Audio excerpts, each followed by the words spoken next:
आज हम विज्ञान और ऊर्जा के क्षेत्र में भारत की एक ऐसी जबरदस्त कामयाबी की बात करेंगे जिसका सपना लगभग 80 सालों से देखा जा रहा था। जी हां, एक ऐसा सपना जिसे कई पीढ़ियों की मेहनत ने अब जाकर हकीकत में बदला है। सोचिए जरा, क्या यह मुमकिन है कि कोई मशीन जितना फ्यूल जलाए उससे ज्यादा फ्यूल पैदा कर दें? ये तो सुनने में ही किसी साइंस फिक्शन जैसा लगता है ना? तो चलिए आज इसी हैरान कर देने वाले सवाल के पीछे का सच जानते हैं। जैसा मैंने कहा, यह किसी विज्ञान कथा की कहानी जैसा ही लगता है, लेकिन यह बिल्कुल सच है। भारत ने इस नामुमकिन से लगने वाले काम को मुमकिन कर दिखाया है। तो चलिए भारत के इस तकनीकी चमत्कार के दिल में उतरते हैं और जानते हैं कि आखिर ये क्रांतिकारी रिएक्टर है क्या। तो ये है तमिलनाडु के कलपक्कम में खड़ा भारत का गौरव, प्रोटोटाइप फास्ट ब्रीडर रिएक्टर, या जिसे हम पीएफबीआर कहते हैं। 500 मेगावाट की जबरदस्त क्षमता वाला ये स्वदेशी रिएक्टर, जिसने 6 अप्रैल 2026 को इतिहास रच दिया। इसी दिन इसने पहली बार क्रिटिकलिटी हासिल की, मतलब एक कंट्रोल्ड न्यूक्लियर चेन रिएक्शन शुरू किया। ये भारत के न्यूक्लियर प्रोग्राम के लिए एक मील का पत्थर है, जिसने हमें सीधे स्टेज 2 में पहुंचा दिया है। और इस एक कदम के साथ भारत अब रूस के बाद दुनिया का सिर्फ दूसरा देश बन गया है जो कमर्शियल लेवल पर फास्ट ब्रीडर रिएक्टर चला रहा है। यह सिर्फ एक उपलब्धि नहीं है, बल्कि दुनिया के मंच पर भारत की वैज्ञानिक ताकत का एक बहुत बड़ा ऐलान है। लेकिन सवाल यह है कि आखिर इतनी जटिल, इतनी कॉम्प्लेक्स टेक्नोलॉजी पर दशकों तक इतनी मेहनत क्यों की गई? इसका जवाब भारत की ऊर्जा की विशाल जरूरतों और एक महान दूरदर्शी व्यक्ति के सपनों में छिपा है, जिसकी कहानी दशकों पहले शुरू हुई थी। तो चलिए अब जरा समय में पीछे चलते हैं और उस महान शख्सियत से मिलते हैं जिन्होंने भारत की न्यूक्लियर आत्मनिर्भरता की इस शानदार योजना की नींव रखी थी। आजादी के बाद भारत के सामने एक बहुत बड़ी पहेली थी। हमारे पास न्यूक्लियर फ्यूल यानी यूरेनियम के भंडार बहुत ही कम थे, लेकिन हमारे पास थोरियम का एक विशाल खजाना था, दुनिया के सबसे बड़े भंडारों में से एक। तो असली चुनौती ये थी कि हम अपने इस थोरियम के खजाने का इस्तेमाल करें तो करें कैसे? और इस बहुत बड़ी चुनौती का हल एक ही इंसान ने दशकों पहले सोच लिया था, और वो थे भारत के परमाणु कार्यक्रम के जनक डॉक्टर होमी जहांगीर भाभा। उन्होंने एक ऐसा शानदार रोडमैप तैयार किया जिससे भारत अपने सीमित यूरेनियम का इस्तेमाल करके आखिर में अपने विशाल थोरियम भंडार से असीमित ऊर्जा हासिल कर सके। डॉक्टर भाभा के ये शब्द ही उनकी कमाल की दूरदर्शिता को दिखाते हैं। उन्होंने साफ कहा था कि भारत का असली लक्ष्य यूरेनियम नहीं, बल्कि थोरियम पर आधारित ऊर्जा होना चाहिए, ताकि देश को हमेशा हमेशा के लिए ऊर्जा के मामले में आत्मनिर्भर बनाया जा सके। तो ये मास्टर प्लान आखिर था क्या? चलिए डॉक्टर भाभा के बनाए इस जीनियस 3 स्टेज वाले न्यूक्लियर सफर को समझते हैं। पहला स्टेज ये हमारे सीमित प्राकृतिक यूरेनियम से शुरू होता है। इसे प्रेशराइज्ड हैवी वाटर रिएक्टर में इस्तेमाल करके बिजली पैदा की जाती है। लेकिन असली जादू यही होता है।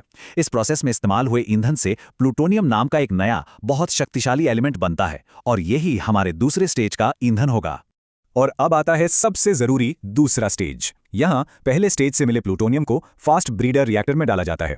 ये रिएक्टर न सिर्फ बिजली बनाता है, बल्कि अपने चारों ओर रखे थोरियम को जादुई तरीके से एक नए और बेहद शक्तिशाली ईंधन यूरेनियम 233 में बदल देता है।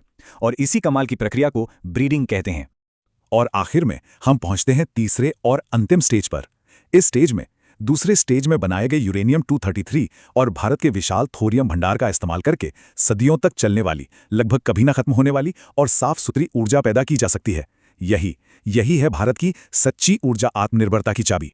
ये एक तस्वीर हमें पूरी यात्रा दिखाती है। एक तरफ डॉक्टर भाभा और प्रधानमंत्री नेहरू एक सपने की नींव रख रहे हैं, और दूसरी तरफ आज की हकीकत। यह हमें दिखाता है कि एक महान दूरदर्शी योजना को सच करने के लिए कितनी पीढ़ियों की लगन और मेहनत लगती है।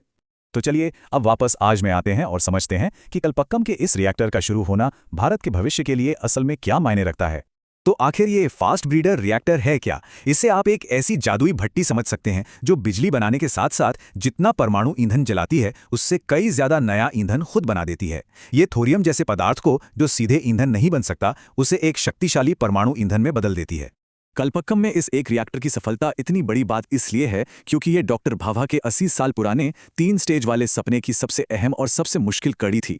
इसने ये साबित कर दिया है कि वो पूरा प्लान सिर्फ कागज पर एक सपना नहीं, बल्कि एक जीती जागती हकीकत है। आज की तारीख में भारत की परमाणु ऊर्जा क्षमता 8.78 गीगावाट है। ये एक मजबूत नींव है, लेकिन ये हमारी यात्रा की बस शुरुआत है। लेकिन भारत के लक्ष्य इससे कहीं ज्यादा बड़े हैं। 2031-32 तक इस क्षमता को लगभग 3 गुना बढ़ाकर 22.38 गीगावाट तक ले जाने का लक्ष्य है। ये एक बहुत बड़ी छलांग है। और असली मंजिल 2047 तक, आज़ादी के 100वें साल में 100 गीगावाट की विशाल क्षमता हासिल करना, ये भारत को दुनिया की सबसे बड़ी क्लीन एनर्जी शक्तियों में से एक बना देगा। और इस बड़े लक्ष्य को हकीकत बनाने के लिए जमीन पर काम भी शुरू हो चुका है। परमाणु ऊर्जा मिशन, छोटे मॉड्यूलर रिएक्टरों में भारी निवेश और शांति एक्ट जैसे नए कानून, ये सभी इसी दिशा में उठाए गए कदम हैं, जिनका अंतिम लक्ष्य है 2070 तक भारत को एक नेट जीरो उत्सर्जन वाला देश बनाना। तो ये कहानी सिर्फ एक रिएक्टर की नहीं है। ये 1940s के दशक में एक इंसान के देखे गए सपने से लेकर 2070 के राष्ट्रीय मिशन तक का सफर है। ये पीढ़ियों की मेहनत, तकनीकी आत्मनिर्भरता और एक दूरदर्शी योजना की अद्भुत ताकत की कहानी है। तो जैसे ही ये नया रिएक्टर भारत को रोशन करना शुरू करता है, ये सिर्फ एक तकनीकी मील का पत्थर नहीं है, ये हम सभी से एक गहरा सवाल भी पूछता है कि अगर कोई देश एक ऐसी सोच के साथ काम करे जो पीढ़ियों तक फैली हो, तो वो क्या कुछ हासिल नहीं कर सकता।